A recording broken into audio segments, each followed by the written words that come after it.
नमस्कार दोस्तों, welcome to world affairs. मैं हूं प्रशांत धवन। देखिए, आज के समय फ्रांस के प्रेसिडेंट इमैनुअल मैक्रों ये काफी हद तक गुस्सा हैं अपनी आर्मी पर, अपनी आर्मी के कुछ लोगों पर। रीजन क्या है?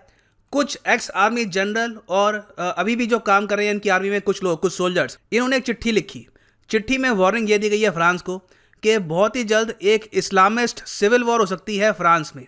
और अभी के लिए जो करंट गवर्नमेंट है ये बहुत लैक्स है, मतलब बहुत लेजी है, इनको इतनी चिंता है नहीं फ्यूचर की। तो इस बात को लेकर इमैनुअल मैक्रों काफ़ी गुस्सा है और पूरे फ्रांस की जो पॉलिटिक्स है इस चिट्ठी ने हिला दी है। नाउ इस वीडियो में मैं आपको बताऊंगा बहुत ही सिंपल शब्दों में कि इस वक्त फ्रांस में क्या हो रहा है, क्या जेन्युइनली यहाँ पर सिविल वॉर हो सकती है, और आज के समय जैसे फ्रांस की पॉलिटिक्स चेंज हो रही है क्या इसका कोई इम्पैक्ट इंडिया पे होगा या नहीं। नाउ आज के समय देखो, फ्रांस में जो हो रहा है इसका डायरेक्ट इम्पैक्ट होगा 2022 के फ्रेंच इलेक्शंस में। आपको पता होगा कि 2022 में फ्रांस में होने हैं प्रेसिडेंशियल इलेक्शन और यहाँ पे दो मेन कंटेंडर होंगे। वैसे तो बहुत सारी पॉलिटिकल पार्टीज है फ्रांस में, मगर माना यह जाता है कि दो यहाँ पर मेन कंटेंडर हैं for the president's post in France. एक तो है इमैनुअल मैक्रों जो करंट प्रेसिडेंट है, इनकी पार्टी का नाम है LREM, और दूसरी तरफ है यहाँ पर मरीन ले पेन, इनकी पॉलिटिकल पार्टी का नाम है नेशनल रैली। अब ये जो दोनों लोग हैं इनकी सोच में, इनके विचार में क्या फ़र्क है? देखो, फ़र्क यह है कि इमैनुअल मैक्रों खुद को कहते हैं कि मैं एक सेंट्रिस्ट हूँ, मैं ना राइट हूँ ना लेफ्ट विंग हूँ, मैं बीच की सेंट्रिस्ट पॉलिसी फॉलो करता हूँ। इनकी पॉलिटिकल पार्टी भी खुद को यही कहती है। वेराज जो नेशनल रैली पार्टी है ये ओपनली कहते हैं हम हैं फार राइट। एक तो होता है राइट विंग, एक उसके भी आगे दूर आप जब पहुँच जाते हो, बहुत ही हार्ड स्टांस लेते हो, तो आप हो जाते हो फार राइट। ना यहाँ पे ऑब्वियसली आपका एक क्वेश्चन हो सकता है कि इमैनुअल मैक्रों क्या सही में सेंट्रिस्ट हैं? इनकी जो हाल ही में स्टेटमेंट्स आई हैं, जिस टाइप के उन्होंने बिल पास करवाए हैं, तो क्या जेन्युइनली ये सेंट्रिस्ट हैं? देखो, मैं आपको ये बताता हूँ कि एक टाइम पर ये सेंट्रिस्ट थे। हम यहाँ पे पहले जाते हैं 2017 के इलेक्शंस में। 2017 के इलेक्शंस में इमैनुअल मैक्रों ने बीट किया था मरीन ले पेन को। उस वक्त इनको पड़े थे 66% वोट और मरीन ले पेन को अराउंड 33% वोट। उस वक्त बिल्कुल इमैनुअल मैक्रों एक प्रॉपर सेंट्रिस्ट थे। ना तब से लेकर अब तक क्या हुआ है कि पूरा फ्रांस ज़्यादा झुक रहा है राइट विंग की तरफ। इसका रीज़न क्या है? बैक टू बैक आतंकवादी हमले, रेफ्यूजी क्राइसिस, बहुत कुछ हाल ही में हुआ है। तो आज के समय आपको अगर इमैनुअल मैक्रों थोड़े से राइट विंग लगते हैं तो इसका रीज़न भी यहाँ पर ये है, इन्होंने खुद को थोड़ा सा राइट विंग बनाया है ताकि लोग फ्रांस के ज़्यादा आकर्षित ना हो जाए नेशनल रैली पार्टी की तरफ। ना एक क्वेश्चन आप ये भी पूछ सकते हैं कि जो मरीन ले पेन की पार्टी है नेशनल रैली, ये अगर फार राइट विंग है तो कितनी फार राइट विंग है, इनकी पॉलिसियाँ क्या है? देखिए, कुछ जो इनकी पॉलिसीज़ हैं जो इम्पैक्ट करती है साउथ एशिया को, ये मैं आपको बता देता हूँ। ये ओपनली कह चुकी है कि मुस्लिम रिलीजन में जो बेसिक हेड स्कार्फ है, जो हिजाब है, उसको भी ये प्रॉपरली बैन कर देगी पब्लिक प्लेसेस में। उसके अलावा 2017 में तो उन्होंने ये भी कह दिया था कि जो सिख रिलीजन में टर्बन होती है, पगड़ी, वो भी अलाउ नहीं करेंगी। मतलब कि पब्लिक प्लेसेस में कोई भी आदमी टर्बन नहीं पहन पाएगा। इस वजह से 2017 में जो सिख पॉपुलेशन है फ्रांस में, इन्होंने बहुत ही बड़े स्केल पर मरीन ले पेन के अगेंस्ट वोट किया। उसके अलावा मरीन ले पेन ये भी मानती है कि फ्रांस होना चाहिए सिर्फ कॉकेशियन लोगों का, जो बाहर के लोग हैं, मतलब इंडियंस, चाइनीज़, मिडल ईस्ट के लोग, इनकी एंट्री कम करनी चाहिए।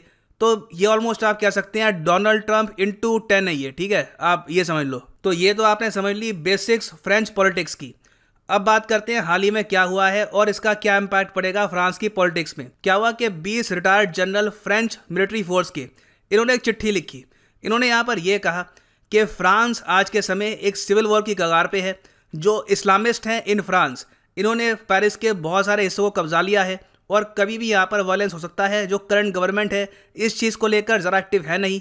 और आगे चिट्ठी में इन्होंने ये भी ऐड कर दिया कि हो सकता है कि एक बार को इमैनुअल मैक्रों की सरकार आर्मी को हटानी पड़े और एक तख्ता पलट हो जाए फ्रांस में, क्योंकि क्लियरली इमैनुअल मैक्रों आज के समय फ्रांस की सिचुएशन संभाल नहीं पा रहे। ना यहाँ पे आप कह सकते हैं कि अच्छा, रिटायर्ड जनरल थे ना जो फ्रेंच आर्मी में अभी के लिए काम कर रहा है, उसने तो ये चिट्ठी नहीं लिखी। तो यहाँ पे मैं आपको ये बता दूँ कि फ्रांस में कई सोल्जर्स हैं जिन्होंने इस चिट्ठी का समर्थन किया है। ये बहुत बड़ी बात है। एक्स आर्मी जनरल ने चिट्ठी बनाई, उसके बाद कई जो फ्रेंच आर्मी में करंट सोल्जर्स हैं उन्होंने ये कहा कि ठीक कह रही है ये चिट्ठी, हमारे देश में इस्लामिस्ट के साथ एक सिविल वॉर भी हो सकती है। ना यहाँ पे आप अगर देखेंगे, फ्रांस की सरकार ने इमीडिएट बेसिस पर निर्णय ये लिया है कि जो भी फ्रेंच सोल्जर्स थे जिन्होंने सपोर्ट किया इस चिट्ठी का, इनको निकाला जाएगा आर्मी से। उसके अलावा इन पर सैंक्शंस भी इम्पोज करेंगे। सैंक्शंस का मतलब क्या होता है? मतलब कि ये लोग ट्रैवल नहीं कर पाएंगे, इनके बैंक अकाउंट फ्रीज हो जाएंगे, बेसिकली इनको दंडित किया जाएगा। ना यहाँ तक हमने बात कर ली आर्मी की।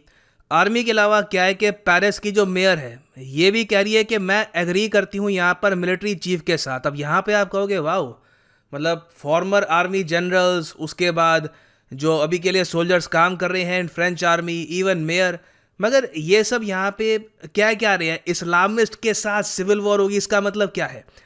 देखो कम शब्दों में समझ लो यहाँ पर बात क्या करी जा रही है। हर रिलीजन में आपको बताया कि फंडामेंटलिस्ट लोग रहते हैं। अब इस्लाम में भी इस्लामिस्ट है, हार्ड कोर फंडामेंटलिस्ट लोग। वो लोग आज के समय काफ़ी गुस्सा है इमैनुअल मैक्रों को लेकर। उनकी जो स्टेटमेंट्स आई हैं, जिस तरीके से उन्होंने चार्ली हेब्डो को डिफेंड किया है, जिस तरीके के बिल पास किए हैं, कई मस्जिदें बंद करवाई हैं, तो बिल्कुल देखो पेरिस के आसपास कई जो एरिया है वहाँ पर इस्लामाइजेशन फैल रही है और स्थिति कुछ हद तक ख़राब है। हम ऑलरेडी देख रहे हैं कि ऑलमोस्ट हर महीने फ्रांस में एक ना एक अटैक होता है। कहीं से एक आदमी आ जाएगा, वो चाकू से किसी को मार देगा, बेसिकली एक मैसेज सेंड करेगा गवर्नमेंट को कि हम रेजिस्ट करेंगे तुमको। तो सिचुएशन देखिए फ्रांस में काफ़ी हद तक ख़राब है और ये लोग यहाँ पर ये कह रहे हैं कि सिचुएशन एक टाइम पर इतनी ख़राब हो सकती है कि गृह युद्ध हो जाएगा फ्रांस की कैपिटल में या फिर कैपिटल के आसपास। ना मैं जानता हूँ आप यहाँ पे मुझसे पूछना चाहेंगे कि क्या गृह युद्ध यहाँ पे हो सकता है। देखिए पहली बात तो मेरा थोड़ा सा गला ख़राब है आज, तो आवाज़ थोड़ी सी आज अगर आपको एबनॉर्मल लगे तो don't mind that. And if you talk about civil war in France, तो देखो इसके चांसेस रिलेटिवली काफ़ी कम है। मुझे समझ नहीं आता कि सिविल वॉर कैसे हो जाएगी, क्योंकि आप अगर देखें तो मुस्लिम जो रिलीजन है उसके 5% फॉलोअर्स हैं इन फ्रांस। आप कह लीजिए नहीं 5% नहीं है, 7 है या इवन 8% है, तभी देखो सिविल वॉर के चांस यहाँ पे काफ़ी ज़्यादा कम है। तो अगेन ये कहीं ना कहीं जो ये चिट्ठी है, जो ये स्टेटमेंट्स है, ये लग रहा है कि पॉलिटिकली मोटिवेटेड है। ये इलेक्शन से पहले काफ़ी हद तक टारगेट किया जा रहा है इमैनुअल मैक्रों को। और मरीन ले पेन भी ऑफ कोर्स जो ये चिट्ठी है उसको सपोर्ट कर रही है, क्योंकि उनको पता है कि इससे इमैनुअल मैक्रों की जो चांसेस है जीतने काफ़ी हद तक कम हो जाएंगे। तो अब देखना यहाँ पर ये होगा कि इमैनुअल मैक्रों क्या इस चिट्ठी के दबाव में आकर कोई बड़े कदम लेते हैं फ्रांस में सिक्योरिटी को लेकर, पुलिस डिप्लॉयमेंट को लेकर। ये चीज़ काफ़ी हद तक देखनी होगी। और फाइनली यहाँ पर मैं ये भी ऐड कर दूँ, आप ये भी पूछना चाहेंगे कि मरीन ले पेन कल को इलेक्ट अगर हो जाती है तो क्या भारत के लिए ये अच्छा है ख़राब है? देखो ऑब्वियस सी बात है, हमारे देश में मुस्लिम्स रहते हैं, हमारे देश में सिख भी रहते हैं।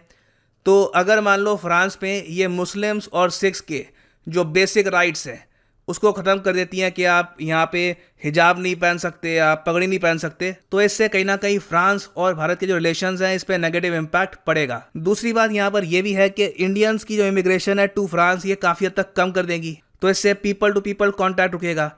ओवरऑल मैं कहूँगा देखो डिफेंस सेल के मामले में, एनर्जी के मामले में रिलेशंस काफ़ी हद तक सेम रहेंगे, मगर पीपल टू पीपल कॉन्टैक्ट काफ़ी हद तक कम हो जाएगा when Marine Le Pen comes to power. तो ये यहाँ पर इस वक्त स्थिति है फ्रांस में। सिविल वॉर के चांस मैं अभी भी कहूँगा काफ़ी हद तक कम है। हाँ, मगर फ्रांस में जो पॉलिटिक्स है ये काफ़ी हाई लेवल पर खेली जा रही है फॉर 2022 इलेक्शंस। और फाइनली यहाँ पर मैं ऐड कर दूँ कि आप किसी भी एग्जाम के लिए प्रिपेयर कर रहे हैं, चाहे UPSC, bank, SSC, any examination, simply जाओ unacademy.com पे, यहाँ पर चूज़ करो अपना एग्जाम। फॉर एग्जाम्पल आप अगर प्रिपेयर कर रहे हो for SSC, click on get subscription और यहाँ पे आप परचेज कर सकते हैं 12 मंथ 6 मंथ का कोर्स। 12 मंथ का कोर्स आपको पड़ेगा for just 542 rupees per month, मगर ये प्राइस भी पे मत कर देना। यूज़ करिए यहाँ पर कोड PD10 और आपको मिलेगा सीधा 10% discount on all the courses. So use the code PD10 and save money. इसी नोट के साथ यह है वीडियो का अंत। Thank you for listening and as always God bless you all.